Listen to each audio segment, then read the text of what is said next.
Gary Moore at Masters of Rock, Live 2003. Es un álbum y un DVD que recoge la actuación del guitarrista norirlandés de blues rock y hard rock Gary Moore en el Festival Masters of Rock el 21 de mayo de 2003 en el Sheffield Arena de Inglaterra. El álbum fue publicado por Sanctuary Records el 30 de septiembre de 2003 y el DVD el 21 de octubre de 2003. El álbum y el DVD contienen 10 canciones, entre las que se incluyen clásicos de Moore como Out in the Fields, Parisian Walk Was y Don't Believe a Word, así como temas de su proyecto Scars, con Cass Lewis al bajo y Darren Mooney a la batería. El DVD también incluye una entrevista y un ensayo de sonido como material extra.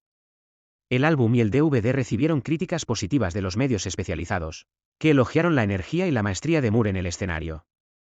Espectacular.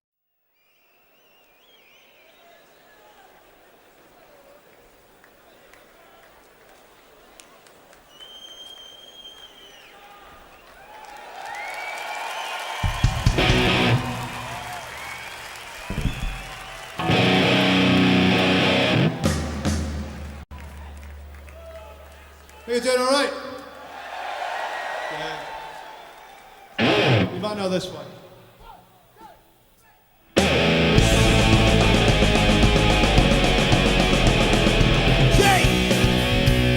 Of things before my eyes, just teach me to despise what time make man go wild.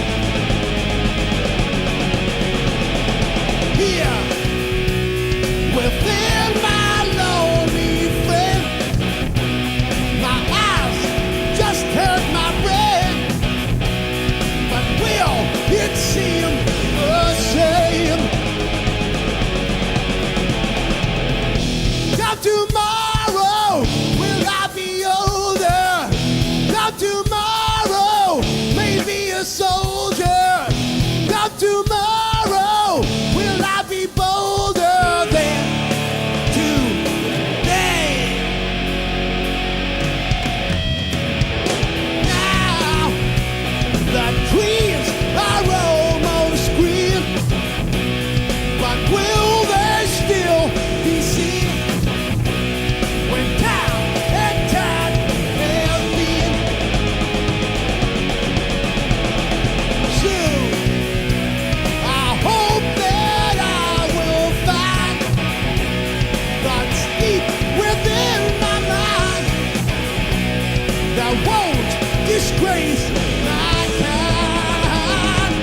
Yeah. Come tomorrow, will I be older? Come tomorrow, maybe a soldier. Come tomorrow, will I be bolder than today? Oh.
off your hat, kick off your shoes. You know you ain't going anywhere. Spend all your time singing your blues. You know you ain't going anywhere. Always been a good friend of mine, but you always say farewell. And the only time that you're satisfied is with your feet and the wishing. Well,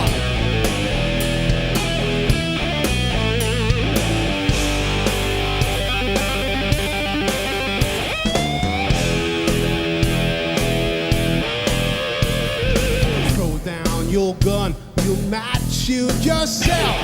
Is that what you're trying to do? Put up a fight you believe to be right. One day the sun will shine through.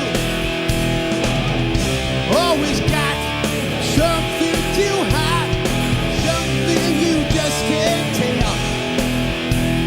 The only time that you're satisfied is with your feet and the wishing. Well, and the wishing well.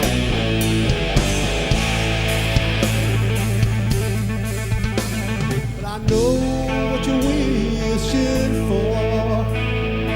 Love in a peaceful world. Love in a peaceful world. Love in a peaceful world.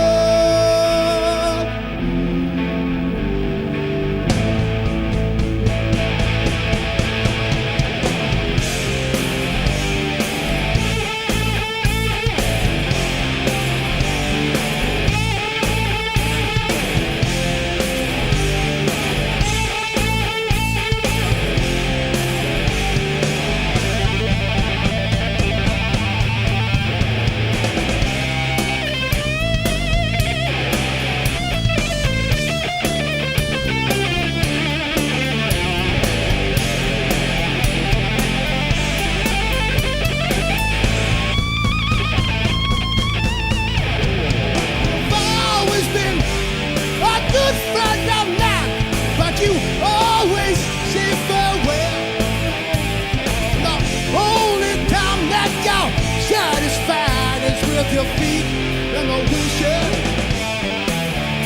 Well,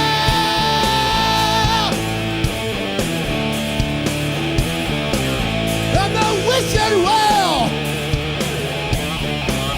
and the wishing well. Everybody's got a dream, and they take it to the wishing well. Everybody's got a dream. Wishing well.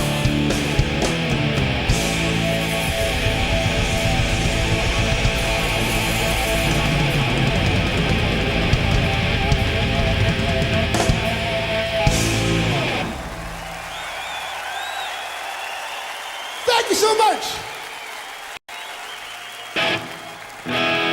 How you doing out there, okay? We're gonna do one off the Scars album. This is called Rectify.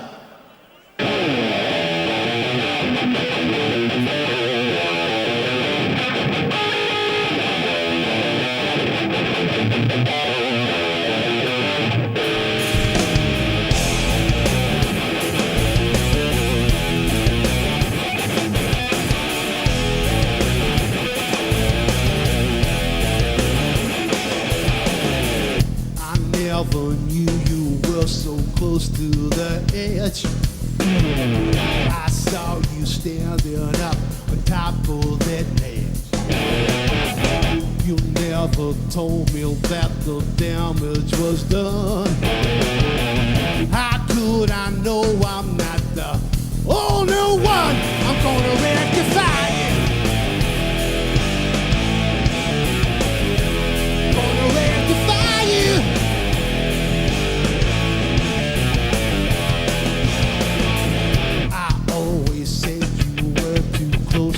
Yourself. You never took the time for nobody else.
count so many times before.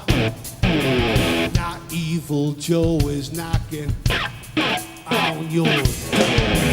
You'll one day soon you'll find it's all too late, and all you had is turn to dead or hate. Gonna rectify, gonna rectify, gonna rectify you, gonna rectify you, gonna rectify, gonna rectify, gonna rectify, gonna rectify, gonna rectify you.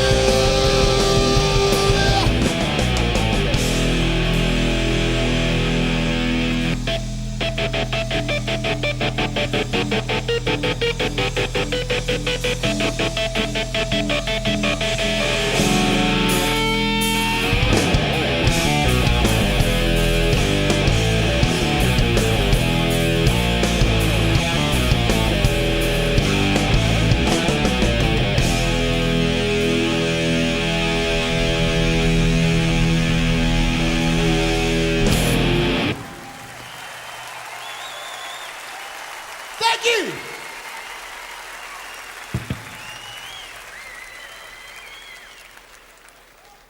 So you probably noticed tonight's been filmed for a special DVD, yeah?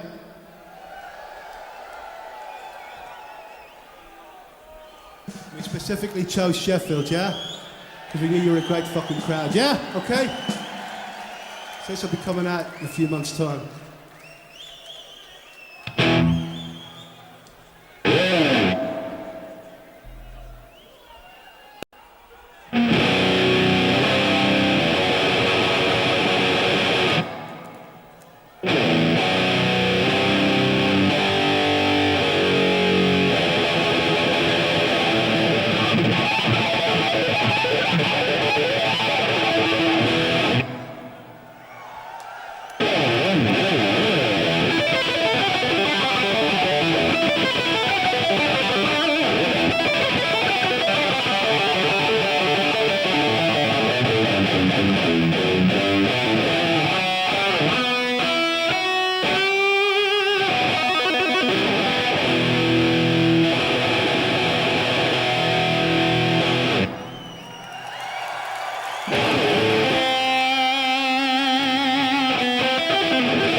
This one's called Stand Up for Your Freedom, yeah? Don't believe anything those fucking cunts tell you, right?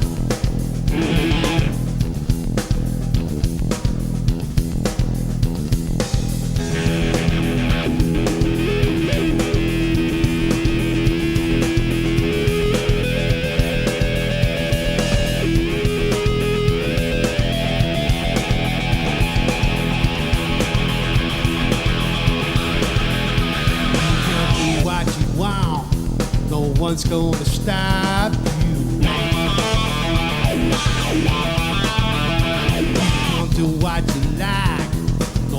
gonna stop you, man. You got to stand up for your freedom. Yeah, you got to stand up for yourself.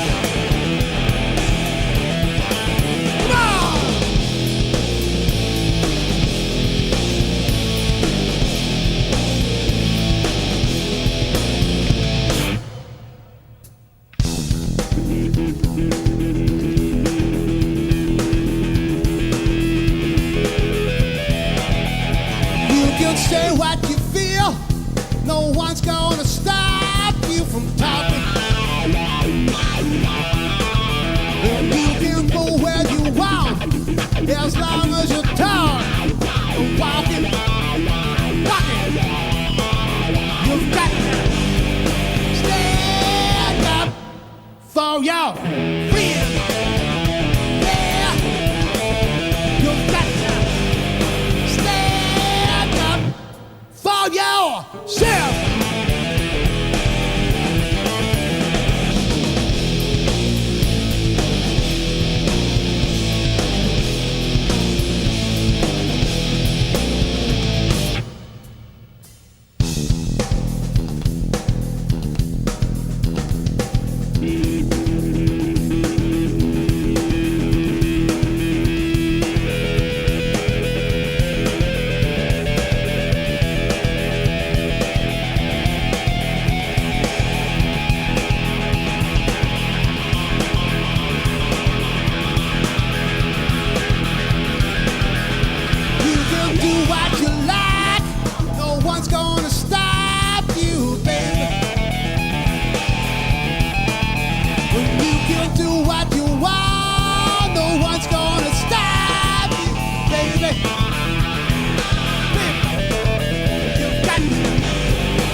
This one's called Just Can't Let You Go.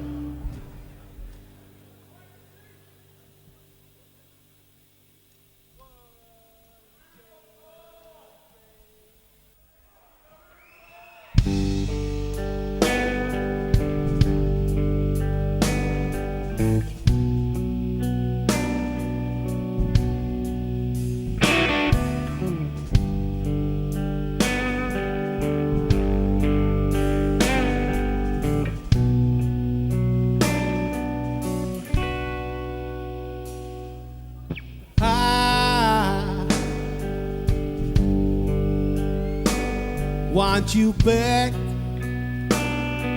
again. I need your love again. I just can't let you go.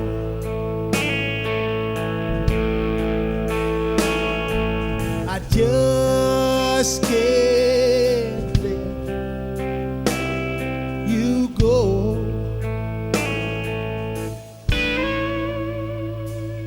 My love has been strong before. My words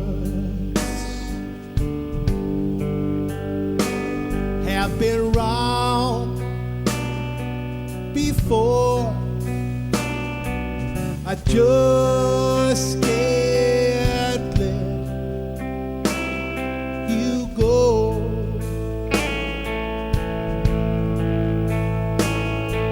I just can't let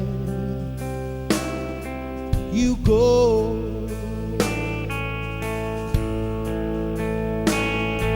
My love,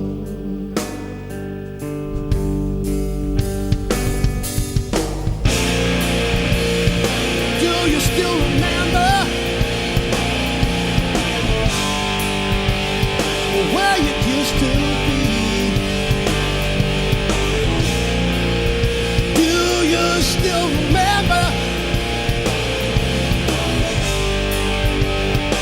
it was you and me? I would do anything not to see you walk away. Get right down on my knees and beg you to stay.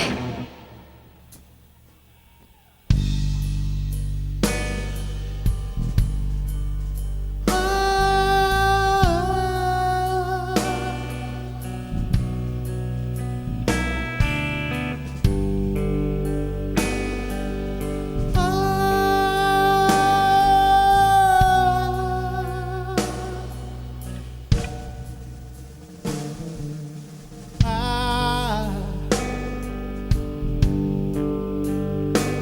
want you back again. I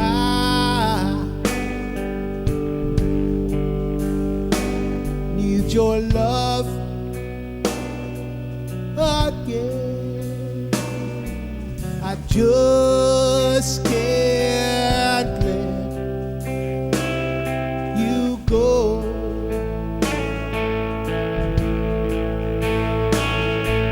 I just can't let you go.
Thank you very much. Thank you. It's by Jimmy Rogers.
more than me.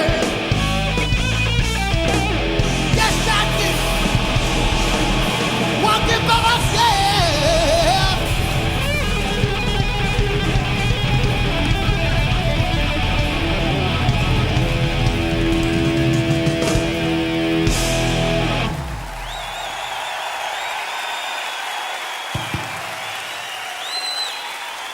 Thank you very much. Okay, now I'm going to do the one I was going to do earlier, okay? This one I recorded with somebody else. And like I said, yeah, there's two versions of this song, and this is both of them, yeah?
Don't believe me if I tell you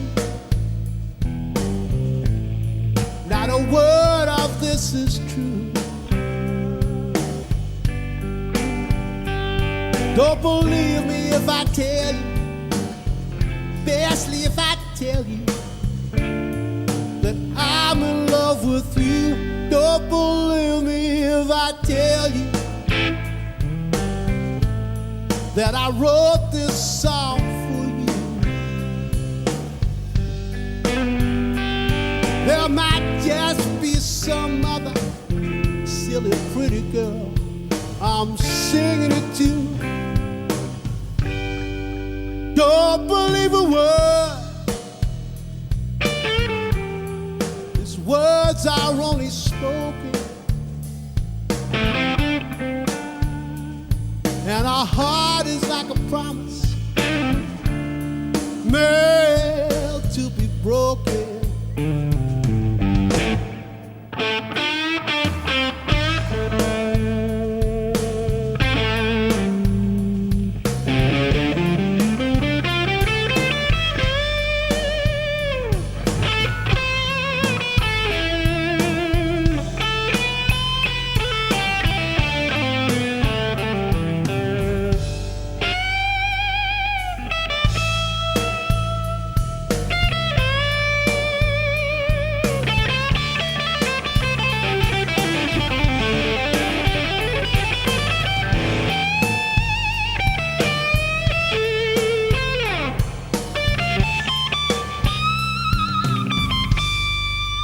Don't believe a word.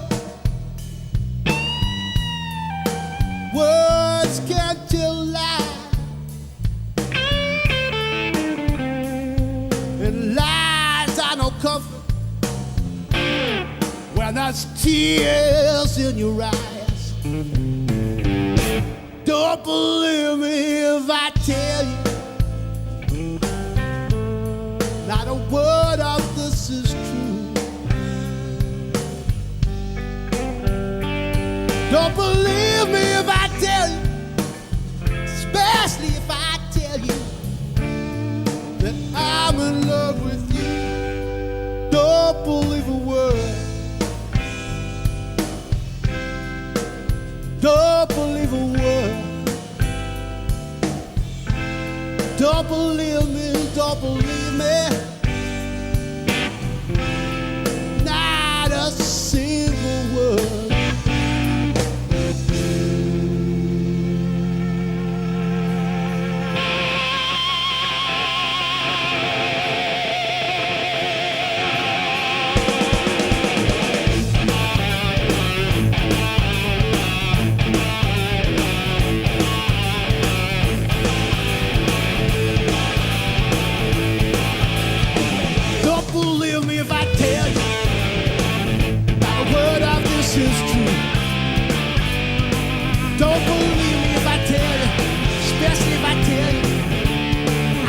with you.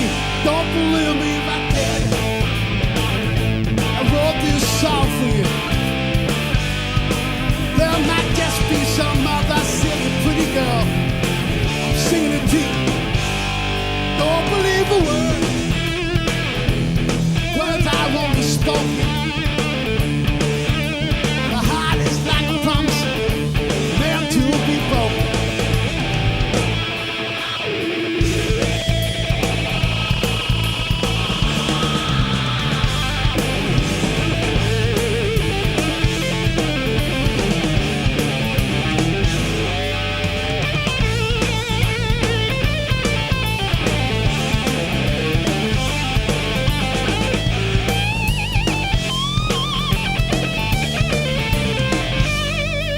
Believe a word. These words can't tell lies. Lies are no comfort. And there's tears in your eyes. Don't believe me if I tell you. What of this is true. Don't believe me if I tell you. Especially if I tell you I'm in love with you. Don't believe a word. Don't believe a word. Don't believe me, don't believe me, don't believe me, don't believe me, don't believe me, don't believe me, don't believe me, don't believe me, don't believe me, don't believe me, don't believe me, don't believe me, don't believe me, don't believe me.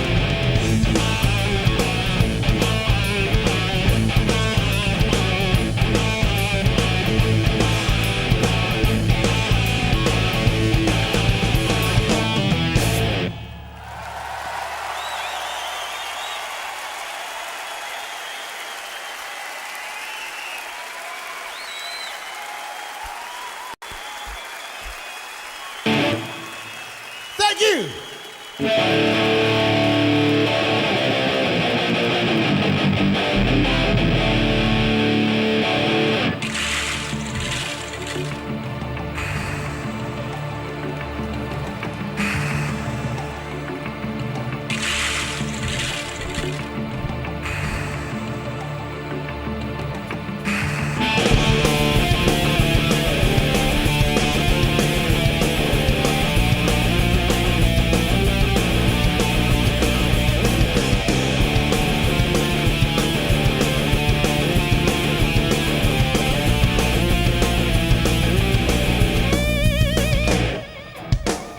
It doesn't matter if you're wrong or if you're right.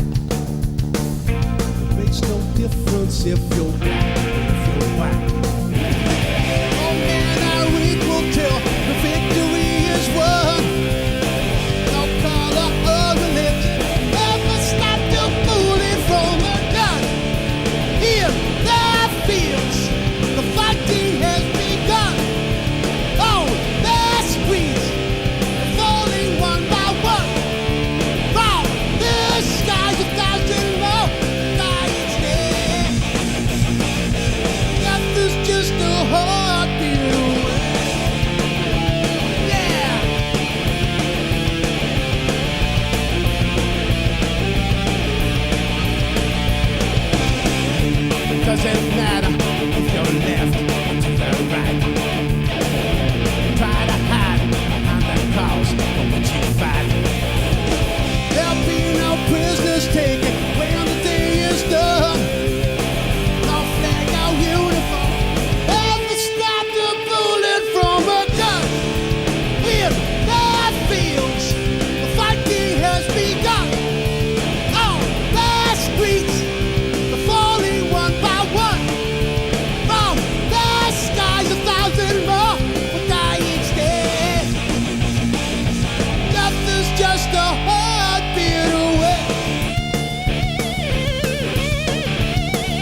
No flag has ever stopped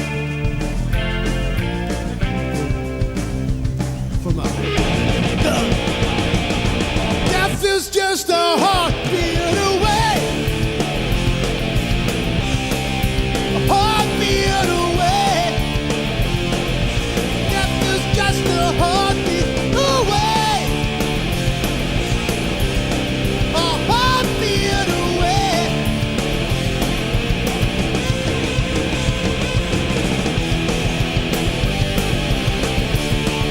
The fighting has begun. They're falling one by one. Thousands more will die instead. Ow, ow, ow.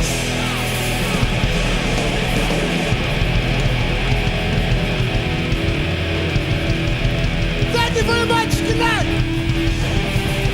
On in the field.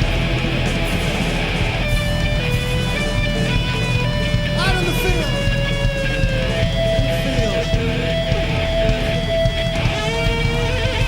In the playing fields.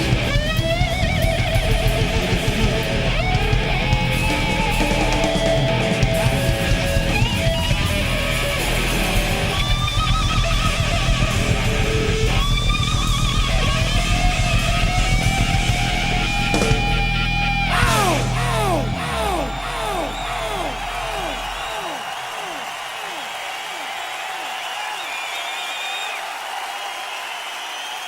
Thank you very much, Sheffield. Thank you. Good night. Thank you.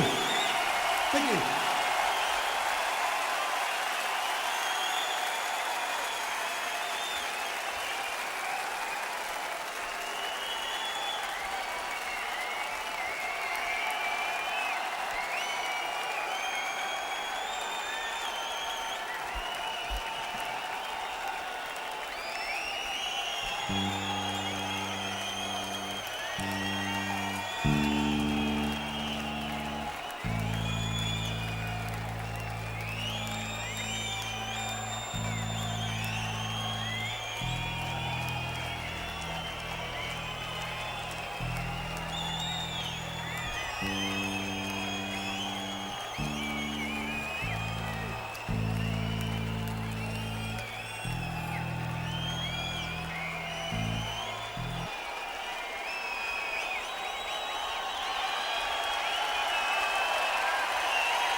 I remember Paris,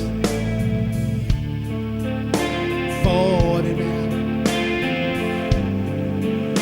Champs-Élysées, Saint-Michel and Old Beaujolais wine. I recall that you were mine in those Parisian days.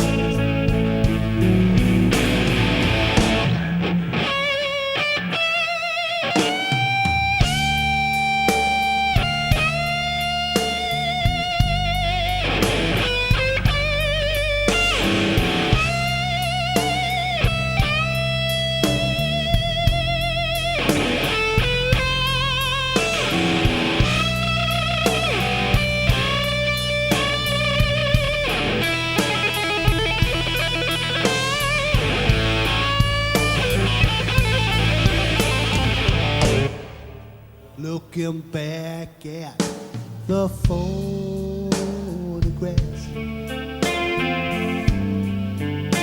Those summer days spent outside corner case.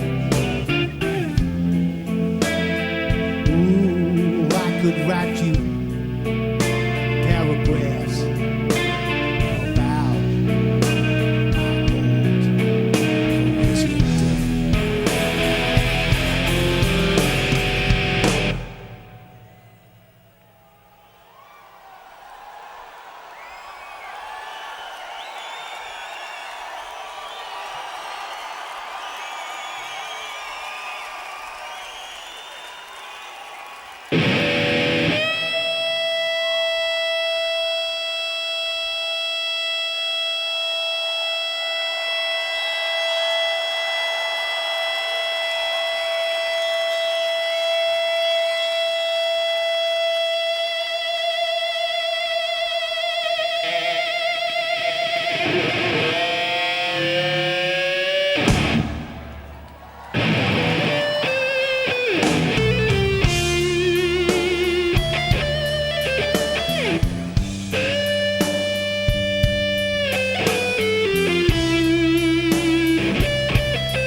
Once again, thank you very much.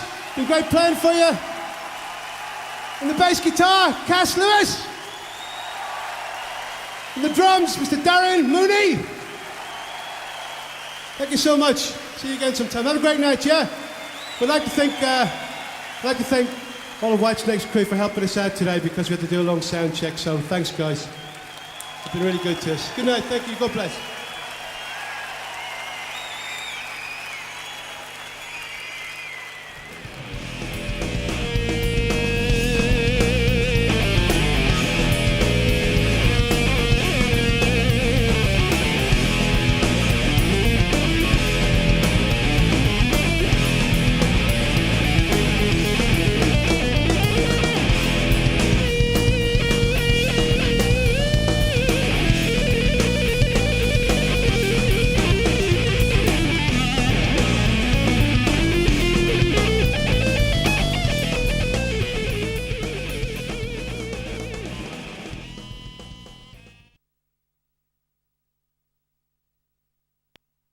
So, what's it like getting back to a bit of rock after all your years of doing blues and other things? It's really good fun, actually, because some of the songs we're playing on this tour, I said I'd never play again, and if it hadn't been for this tour, I probably would never have played them again. So, it's really nice just to go out and play, like songs like Shapes of Things and Wishing Well, and sort of play them with new people. So it gives them a bit of a different edge, just sort of update them a little bit, but they've still got that kind of 80s thing about them, and they're just fun to play. And it's like I'm just really playing for the fans on this tour, you know, because I know we get a lot of emails and stuff, people wanting to hear those old songs again, so this is the opportunity to hear them for the fans, which is nice. Yeah, are you tempted to carry on doing them, and sticking the odd one in the set as you go along? Well, for this summer we'll probably keep them in because we've got some festivals to do.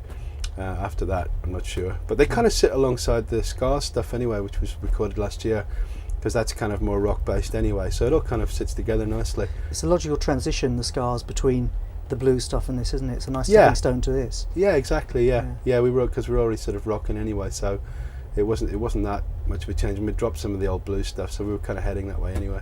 Are you likely to start writing stuff in more in a rock vein now? Having got back to that. Yeah, I mean, a lot of the stuff that we've been coming up with for the next record is very much in that vein. They're very chunky, like riff-based songs, but not like anything I've really done before. They're kind of rock, but rock from there, and they've got they're quite melodic as well, but not in a kind of a soft sense. They're quite dark, but they're very strong melodically, because that's always been very important to me, obviously. And I've never just written a riff and just sort of like, I don't like writing a riff and just screaming over it. It's not. I don't even know how to do it, to be honest. So as long as we've got a good tune there happening with the kind of heavy stuff, then it works for me. I like the fact you're doing Wishing Well, the old free song. That's great. Yeah, that's really good. It's such a nice song. And also, what as I started to get into doing the old ones, we started off with Don't Believe a Word, and then I thought, well, maybe I'll try Shapes of Things, and I quite fancied having a go at that.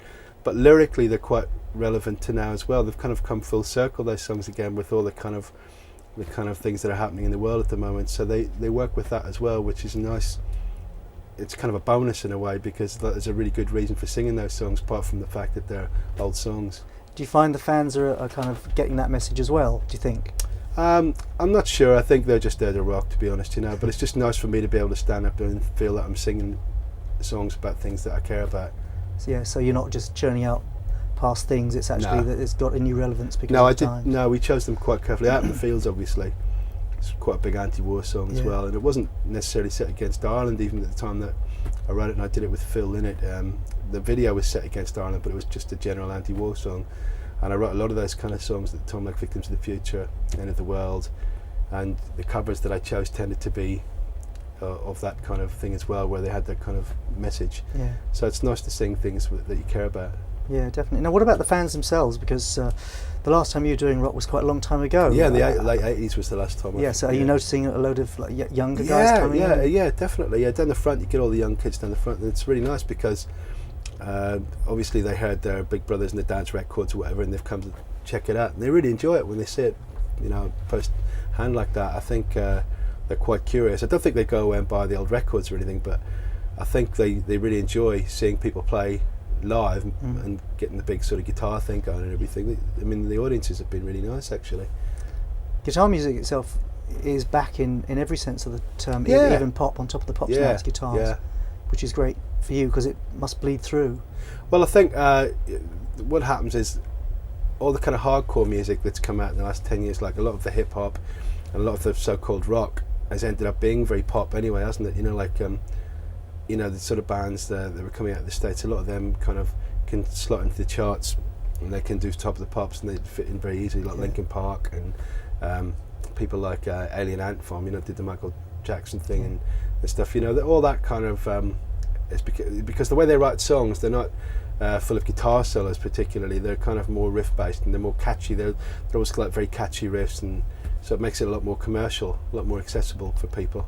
But there's a lot of attitude. The rock attitude is there, isn't it? It's a very aggressive kind of. It's very aggressive sort of thing. Take no prisoners kind of thing. Yeah, because it's being made by 18-year-old American boys. Yeah. It's going to be aggressive. All that. Is your son, who plays guitar, still turning you on to new bands as he was when I last spoke to you? No, he hasn't turned me on to any lately. The little git actually. No, he just goes back now and listens to Metallica all the time. And he's 15 and he's kind of like.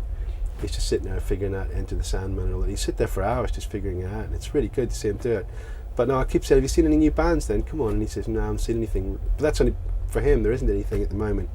But he turned me on to like System of a Down and people like that. And and some nice bands, And he's kind of, I think he's got pretty good taste actually. You wouldn't just say, oh, well, that band's good because they're loud. He's not one of those kids. He's quite picky about what he likes. Yeah. And do you think that the new metal thing has had any kind of knock-on effect to making more general rock more acceptable to people again? Oh yeah, definitely. Yeah. I mean, it's like everything goes in cycles, doesn't it? And rock's it's come round again. I think the new metal thing's kind of peaked a bit now. Yeah. Because you can almost judge it by one artist, and if their album doesn't really happen, then it kind of all takes a bit of it's like the foundations start to crumble. Like Korn's last album didn't do that great apparently. I think a lot of people were shocked by that, but it's like anything, it's been saturated so much by all the kind of imitators and all the guys that got into it and detuned the guitars a bit, and they all thought, well, we could have a go at this, and because it's not technically that hard to play a lot of that stuff, you get a lot of wannabes who, sort of young pretenders and everything, and I think people have got a little bit fed up with the same kind of sound, and it's going more towards that garage thing now, very much like the White Stripes and the yeahs and people like that. So it has changed, but it's still rock, which is good, and it's still guitar based. What do you think of Jack White as a guitar player? He's really good actually, I love the White Stripes, I've got 2 of the records, and I think he's a very talented guy, and I like reading his interviews because he's got a lot to say that's very interesting. I think he's kind of quite an artistic person, the way his mind works and everything, and I think he's quite a deep person, the way he focuses on the music, and he has a good historical knowledge of the music, which is why he sounds the way he does. I mean, you see this young sort of good-looking guy, and he sounds like some old guy like from way back, sitting down in the south, and it's amazing to hear his voice, and he's really got the earthy thing that you don't see a lot of guys get these days. Getting back to this tour, did you have to go back and relearn stuff? Was there any problem? Did you find singing stuff? Oh God, how do I sing this and play this in this format or whatever? I just had a little run through on my own in my music room. I spent a couple of days messing about with them before I went into rehearsal, and it wasn't too bad. I mean, it felt a bit strange doing them more so because it was like, how do you do that bit? And I was having to copy some of the old guitar parts and try and recreate the sound a little bit. And then I thought, well, there's no point in, you can't really get back to that sound anyway. I was using different guitars and stuff, so I just kind of approximated it as much as I could and as much as I felt comfortable doing. Someone had a Fender guitar like Wish 'Em Well at a Strat, but Shapes of Things has a Les Paul, and it's the first 2 songs, so you choose your weapon, and that's it, go for it. But it's nice going back to them, because what I realised was that some of those little solos were really quite well constructed, and if I hear them now, it's almost like listening to someone else, and so you can go, that really works, like the solo in Shapes of Things, it's in 3 bits, and you go, yeah, that's kind of nice because it sort of builds and it goes somewhere, and I could see kind of how I was thinking, and it was nice to get back to that and appreciate it for what it was, because I wouldn't have even listened to those records. I didn't even have them. I had to get someone to get them for me. Really? I hadn't listened to them for years now. Really? How did you choose what you were going to do? How did you choose the songs? Well, partly, like I said, because of the lyrics, and a lot of it was the guitar, because I thought like Shapes has got that nice thing, and Wish 'Em Well I chose because it's just a great classic song, and also they had to be songs that I was known for from that era, and so those 2 plus things like Don't Believe a Word goes back to the Thin Lizzy thing. Out in the Fields was very much my thing. It's all 80s music that I was kind of known for, and I didn't do any of the ballads really, such as Empty Rooms, because there's no keyboards in this band. It would have been a little bit hard to pull that one off. I would have liked to have done that song because that's one that I still like. But we do Parisians, so again it's still associated with that era, even though it was from the late 70s. But you know, it's a classic track. I noticed on the end of the sped up bit of Don't Believe a Word, you've duplicating the twin guitars for yourself. Yeah. And going to the mic to sing. Yeah. Does that pose any it does, logistical sometimes, problems? yeah. But if I counted in too fast, like I did today, can be a bit jumbled. Yeah, that's that. But I think the more I play it, the better I get at it. I mean, the first few that was actually funny. You should pick up on that. That was the hardest one for us to learn, and to make it just sit properly and not having the two guitars. So I had to try and find a way of just sort of filling in the space there and trying to make it sound like there were kind of two guitars. Yeah. Do you think the audience fills in those spaces themselves in their mind? They're probably singing along with it. I think so, yeah, and maybe some of them don't even really care or know that version. They just go along with it. But you know, the track itself was recorded so long ago anyway now, wasn't it? So absolutely. I think, but I think people do tend to do that. I think if you get it close enough, their minds will just like go with it and fill in the spaces for them. It's a nice way of putting it. Yeah. For the tech heads out there, the people who are interested in your gear, I notice you're using a white Gibson or cream Gibson Explorer. For once time. Well, I had a black Explorer that I used on the track Rectify from the last album, the Scars album, and I was really looking forward to getting off the road because I thought I really want to start using this sound more. So even if we haven't been doing this, I was definitely going more that way with the sound, and I was getting away from the Strat again, because when we formed Scars, we were very much into, as I told you when we spoke about it before, it was all about getting back to that kind of 60s thing, and we had a very sort of Hendrixy sort of feel about the whole thing, and Band of Gypsies and the improvisation that went with that. And once we'd done the record and done the tour, I really just found myself drifting again back to the Gibson, which is not something I would have thought at the start of the tour. So I was so into playing the Fender, I just thought it was the perfect guitar for this band. But I also wanted to do, for this tour, I wanted to have something different, and I wanted to have a guitar that would kind of be, it wasn't funny to me. It was something I wanted to project was the guitar, and so a nice way to do that in a big venue is to have like a white guitar, because you can see it for a long way away. And like a white Explorer looks bigger than a black Explorer. So, but obviously, if it didn't play better than the black one, which it does, it turned out that was the one that sounded the best anyway.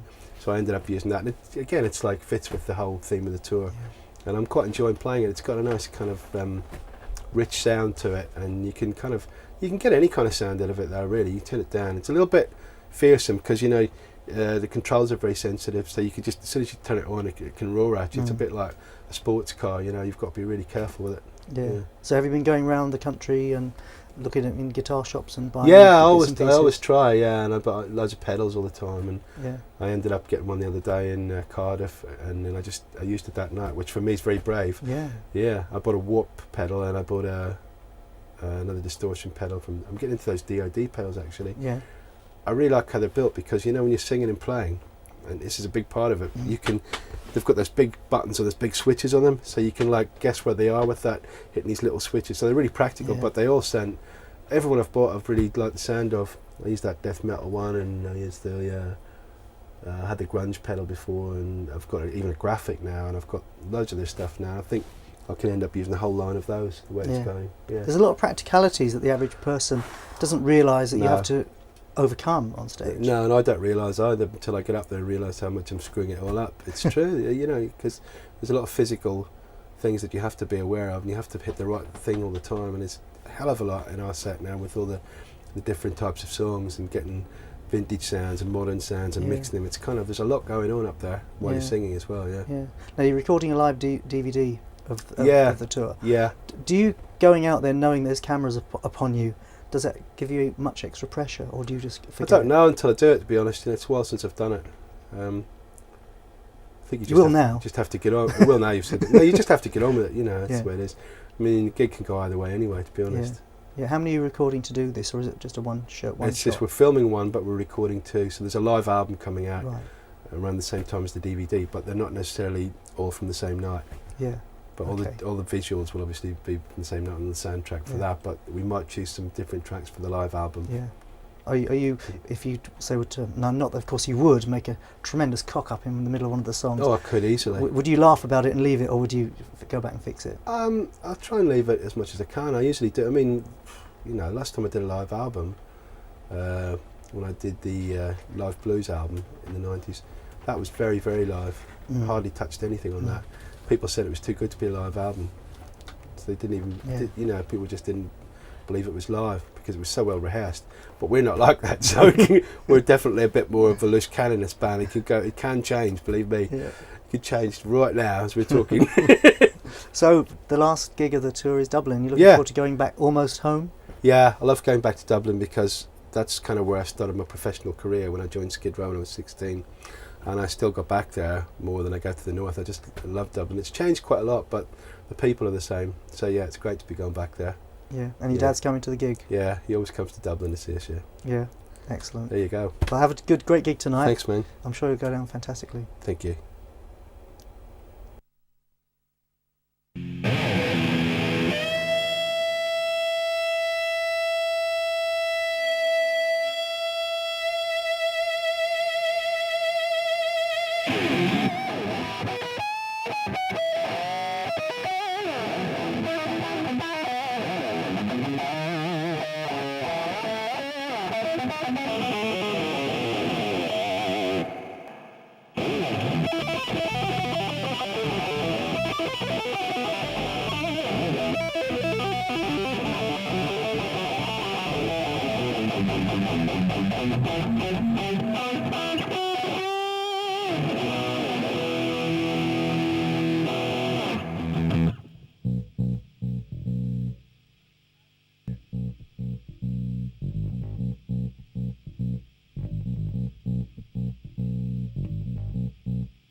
Make me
With a big anti-man, don't worry.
This is true.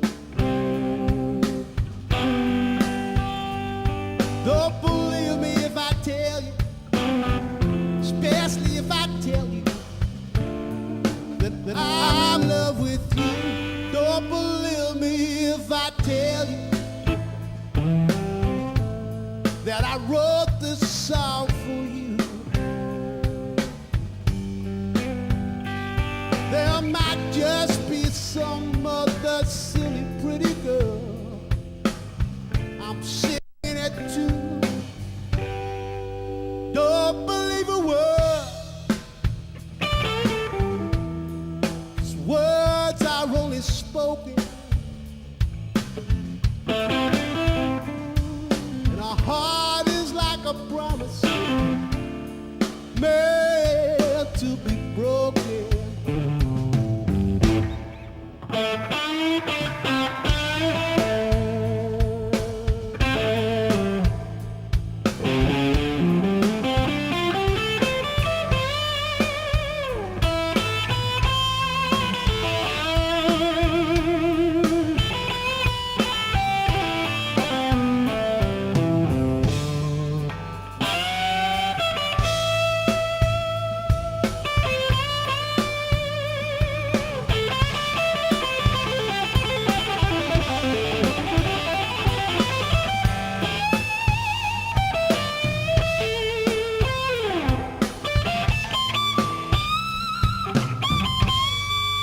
Don't believe a word,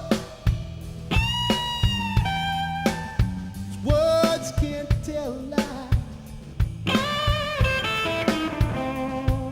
and lies are no comfort when there's tears in your eyes. Don't believe me if I tell you not a word